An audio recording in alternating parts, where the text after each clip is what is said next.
Hey, what's going on, everyone? Welcome back to the channel. Welcome back to another video. I want to thank everyone for taking the time out to check out the content. If you're digging it, please feel free to let me know. Give us a thumbs up. And if I earned your subscription, please consider subscribing. So thank you very much.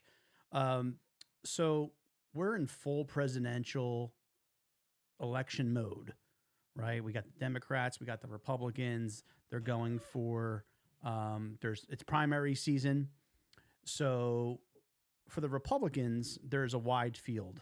I'm not going to name everybody, but obviously the big players are Donald Trump, Ron DeSantis, and Vivek Ramaswamy. Hopefully I'm saying that correctly. Like all three of them. I'm not going to tell you who I prefer, but if you're a subscriber to this channel, then you obviously know which side I lean toward. On the Democrat side, we have Joe Biden, who's the president, but he's also going to be primaried, or at least attempted to be primaried, by RFK and some other folks on the left. But I do want to get into an interview that I saw recently on CNN's State of the Union with Dana Bash, and the person that was interviewed was Vivek Ramaswamy, and he's a young guy. He's a young guy. I think he's like 37 years old. He's a young dude. He's younger than me, believe it or not. But the guy is brilliant. I enjoyed listening to him. I think he has a lot of common sense, and I think he would be great. Do I think he's going to win the nomination? I don't think so. I think he's polling at 1 or 2%. He's not Donald Trump. He's not Ron DeSantis. Prior to him getting into the election, I didn't know what he did. So, but again, like I said, he's very interesting to listen to speak. So we're going to listen to the interview that he did on CNN. And from what I've been seeing on the internet, it looks like he kind of puts Dana Bash and CNN in their place as it relates to Donald Trump's indictment. So with all that being said, let's get right into it. Welcome back to State of the Union. Most of the Republicans running against former President Trump defended him after his indictment this week, but only one has gone as far as my next guest. Here with me now is Republican presidential candidate Vivek Ramaswamy. Thank you so much for joining me. So I think I did butcher it. It's Ramaswamy. So Vivek, if you watch the channel, I apologize for butchering your name. Please forgive me. But I do enjoy you taking it to CNN. So here we go. You heard any details of the allegations in the Trump indictment? You put out a statement saying if you become president, you would pardon Donald Trump on day one. Now you've seen the allegations, and you've seen that he stored highly classified information like nuclear secrets and other allegedly in unsecured areas of his country club. I love how these reporters stated as fact. It's alleged. Let's see the proof before we jump to judgment. Given everything that you've seen, do you stand by your promise to pardon him if he's convicted? Reading that indictment and looking at the selective omissions of both fact and law, Dana, I'm even more convinced that a pardon is the right answer here. Why? The top question actually we should be asking is, what did Biden tell Merrick Garland? What did Merrick Garland tell Jack Smith? Because what I see in that document is deeply politicized. Not a single mention of the Presidential Records Act, the most relevant statute to the actual alleged crime here. And it's funny, if you don't know what the Presidential Records Act is, it was actually established by the National Archives here. I have it posted up here. And let me zoom in on this because my eyes aren't as great as they used to be. But the Presidential Records Act, which was implemented in 1978, governs the official records of the presidents and vice presidents that were created to or received after January 20th of 1981.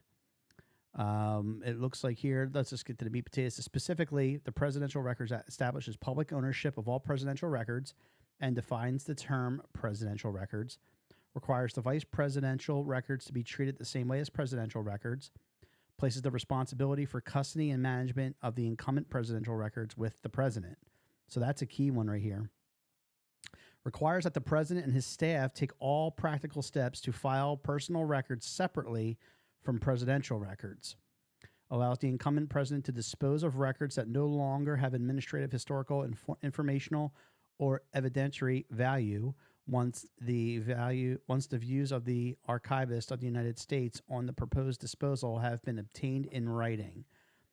How many more? There's a lot of them here. We're going to go through them all.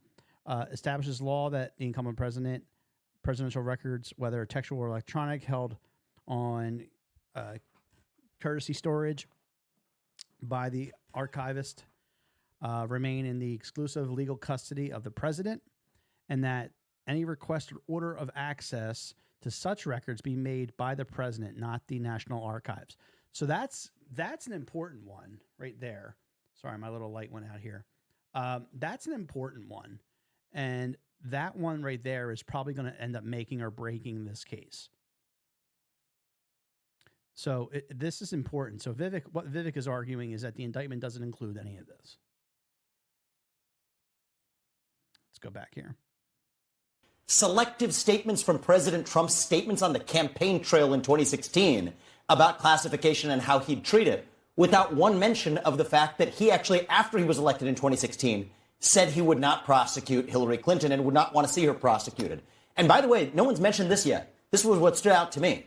The classification scheme itself was defined not by statute, but by executive order, which is interesting because executive orders, appellate courts have held, do not bind a U.S. president with the force of law.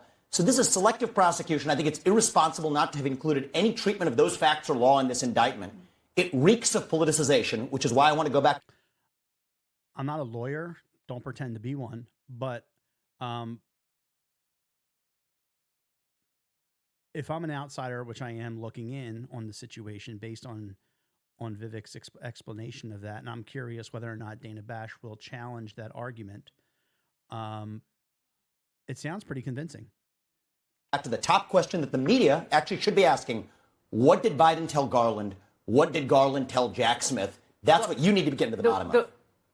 The White House insists that he has absolutely no connection to this, that the whole reason the special counsel was put in place is to take it out of politics. But I want to read something. I want to read something that Bill Barr, President Trump's own attorney general, said just who was a part of the swamp this morning on another network. He said, quote, "If even half of it is true," speaking of the indictment, "then he's toast. It is a very detailed indictment, and it's very, very damning." This is the former president's own former attorney general. I think we have to be able to draw a distinction between bad judgments. I would not have made the judgments that President Trump made. It's a big part of why I'm in this race, is I think that I would have made different judgments. I think that I think Trump's a shoo-in for the nomination. And I think I think he's honestly playing for vice president, quite frankly. I don't think there's anybody else in the race who is going to end up being Trump's vice president. I don't think DeSantis will be, although that would almost be like the dream ticket for the GOP. Nikki Haley, not a chance. She turned on Trump. Chris Christie, he has no chance in hell. I think he's only in it because he wants to defame Trump's name to the ground. Mike Pence has no shot. He's a traitor. He didn't defend his president during the last election, so he has no chance. So I think Vivek will be, honestly, I think he could be the running mate of Donald Trump, and that could be a far-fetched idea. Tell me what you think in the comments section. What do you think of Vivek? Like what? What would you have done differently? Well, I would not have taken those documents with me, and I would have returned them on demand because that would have actually set up for a much more constructive discussion. But there's a difference between a bad judgment and breaking the law. And when, especially the federal police. Exactly. Ask Hillary Clinton. Because that's what that's the exact argument that James Comey made against Hillary Clinton about the 30,000 emails.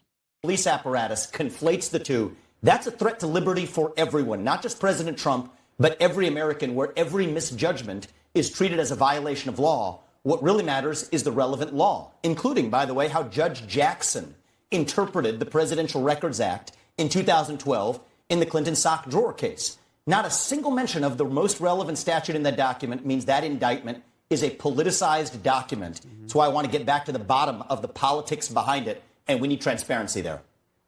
Which there has been no transparency whatsoever.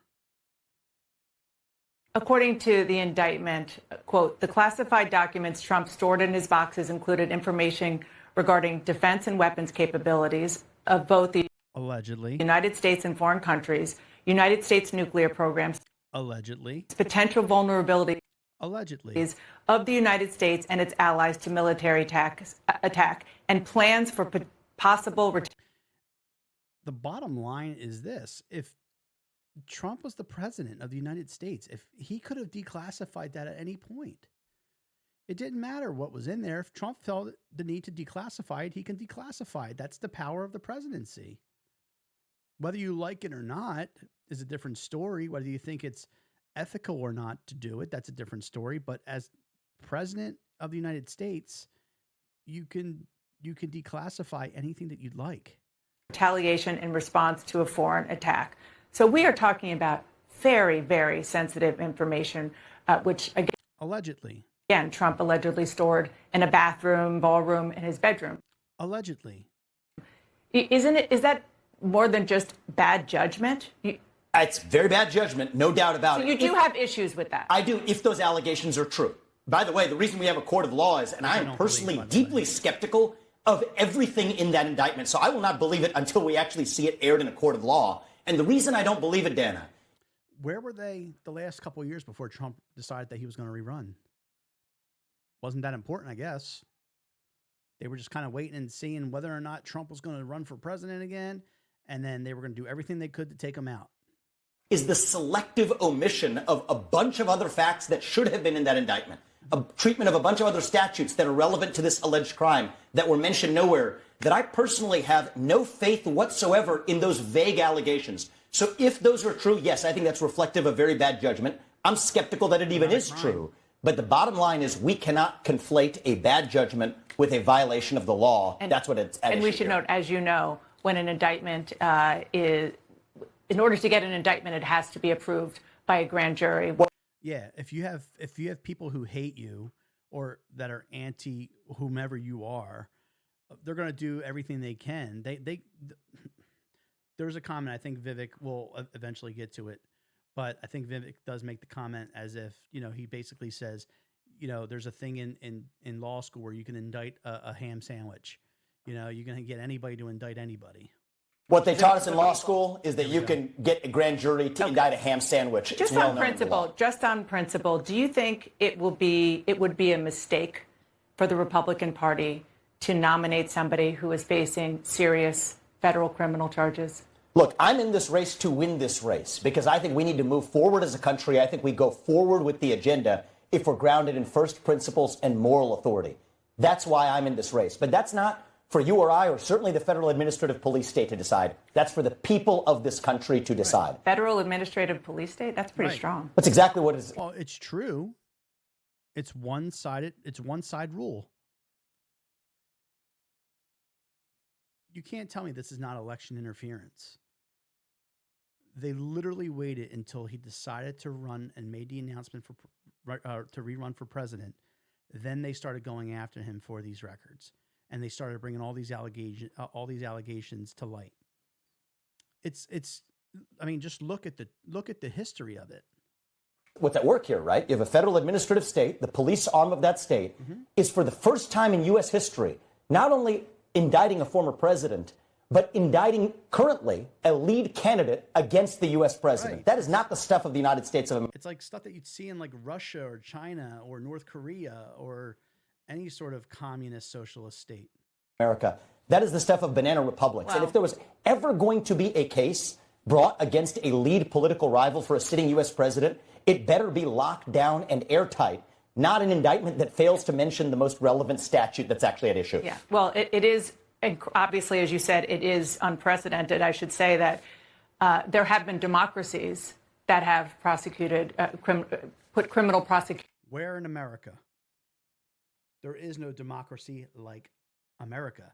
America is not even a democracy. It's a constitutional republic. But even so, where in America has this ever occurred? It's never occurred. Never. Of former leaders, because those those times have been so extraordinary. And here in the middle of an election. And there, in the middle of an election. And this obviously is very extraordinary. She doesn't admit it. I disagree with the allegations. I just think I do not believe those allegations because of, I think, the intellectual dishonesty in that indictment. So I think the federal court is actually, I think, based on the precedent of the Clinton sock drawer case, where effectively Judge Jackson said that it is at the president's, her language, not mine, sole discretion as to what is and is not covered as a presidential record. I think the court will acquit him. But that's beside the point of the judgment that President Biden made. And if Trump's judgment was bad, President Biden's judgment is worse for actually bringing a prosecution. He should have done what Trump did. President Biden didn't bring a prosecution. The Department of Justice reports into the President of the United States, and so this is a fig leaf, which is why I think the media needs to get to the bottom of this. But there's no evidence. There's absolutely no evidence, unless you can show me some, that President Biden has had anything to do with this prosecution. That's why he put 2 layers in between with due respect, I think it is shameful that I, as a competitor to President Trump in this race, have to ask questions that the media isn't asking. The job of the political media, if it has one job, is to hold the U.S. government accountable. Yes, we know that. And instead, we're doing the bidding. You're seeing the media doing the bidding of the U.S. government. No. Ask the question. Get to the bottom of what Biden told Garland and what Garland told Jack Smith. If the same shoe fit the other foot, you would not take their word at face value. Do not take their word now. Get to the bottom of it. Let's actually restore journalism in this country. That's what's actually missing, is getting to the truth. Okay. Thank you for that. We are absolutely asking these questions. Good. And we know how to be good journalists because we do it every single day. No, you don't. Last question is... You don't. You are literally the worst and the laughing stock of the corporate media. Give me a fucking break. On the fundamentals, do you believe that Donald Trump should be above the law, or should he be held to the same standard as every citizen? Hold him to the same standard as you would hold Joe Biden. In this country. Do that. Every citizen in this country is held and should be held to the same standard. That includes Joe Biden. That includes Hillary Clinton. That includes Mike Pence. That includes me. That includes every citizen across this country. What we're seeing here, though, is a selective prosecution. They drug Donald Trump through the mud for his entire presidency over the Russia collusion, which ultimately started over a fake dossier that was funded by Hillary Clinton. If you're not going to prosecute Hillary Clinton, leave Trump alone, because she is guilty of just about every crime there is in government. She's a fraud, a phony, a fake. And there's a difference between Donald Trump when he left office as president versus Joe Biden, who is a U.S. senator, Couldn't it be true or Hillary Clinton, who's a Secretary of State, none of whom are covered by the Presidential Records Act. Couldn't it be true that it's not so much as selective prosecution, it's just that the allegations of what Donald Trump did is just different and allegedly much more egregious than what we've seen anywhere else? There are a few things that are just different about the presidency, and we have to accept that we have this as law in this country, Dana. And if you don't like the law, we should change the law. But the law says there's a Presidential Records Act that specifically gives U.S. presidents jurisdiction and authority over deciding what is and isn't a presidential record. And executive orders bind the rest of the country. That's the classification scheme. They don't bind the U.S. president. Again, these are questions for the courts. So I'm not substituting my opinion for the judgment of the court. Right. But I'm saying the fact that those distinctions did not even appear in this indictment, to me, reek of politicization.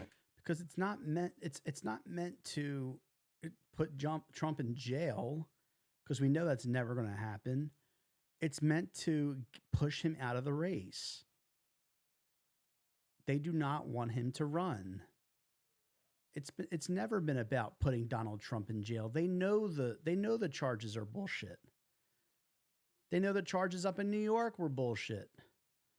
It's not meant to put him in jail.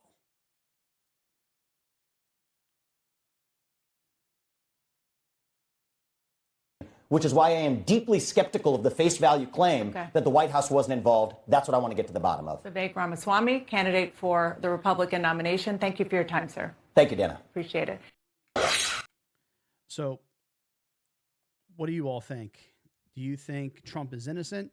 What is your perspective? What do you think of the interview that Ramaswamy gave to the Clown News Network, CNN? like I said, I don't think this is a situation where Donald Trump is going to go to jail. I think this is a situation where they're really just trying to force him out of the race and get him out of government. They hate him. They don't want anything to do with him. And I think even more so now that, all this is going on, if he wins re-election, all these people are going to have to pay a price for what they've done. But anyway, tell me what you think down below. We appreciate you. Leave us a thumbs up if you enjoyed the video. I want to thank you all again for checking out the channel. If we earned your subscription, please hit that subscribe button, and we appreciate you. And like I said, thank you very much, and we will see you in the next one.